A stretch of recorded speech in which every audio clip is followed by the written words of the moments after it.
welcome to week 3's lesson. This is going to be chapter 18 out of our theory book. This is going to be gas tungsten arc welding of pipe. A lot of the stuff we talked about last week with the gas tungsten arc welding of plate will apply. A lot of pretty much everything we talked about last week. It's just this week we're going to apply to something different, which is pipe.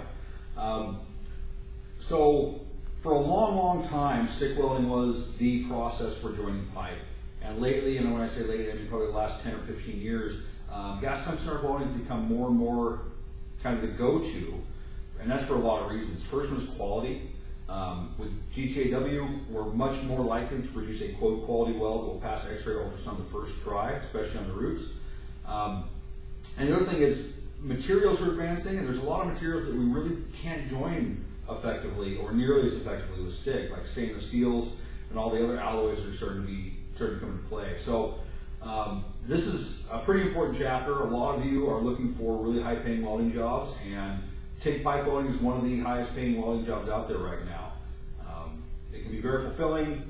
It's very clean work, or a lot more clean than the stick side.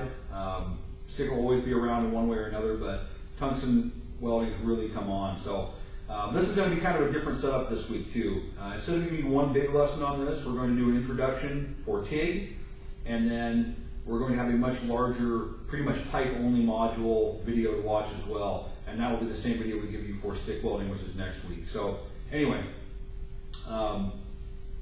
gas tungsten arc welding, back to that. So for me, the root is the hard part of a pipe test, okay?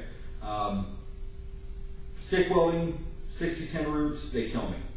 I would 9 times out of 10 rather do a TIG root than a stick root. And the industry's coming along that way too. A lot of times now, gas tungsten arc welding is the root process, and then they'll fill it out with 70-18. So it's replacing 60-10 as the root process, and the reason for that is they want first time quality. What they realize is that if they're rejecting welds in the field, if they don't realize the root is bad until the UT guy shows up and UTs it, they're not saving any money by using a faster or cheaper process. It's better in the long run to take the steps necessary to enclose your pipe joints in a small room. They have these little shacks they transport along.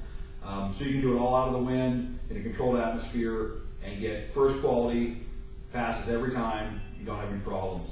So again, next week we'll talk about the stick side of it. This week we're going to talk about the TIG side of it. And for the rest of this week, you're going to watch this video, you're going to watch the pipe specific video, then you're going to do the form assignment and watch the PowerPoint, and then turn in the homework at the end. If you have any questions, come find me in the lab or come find me online, and I'll answer the best I can. Thanks.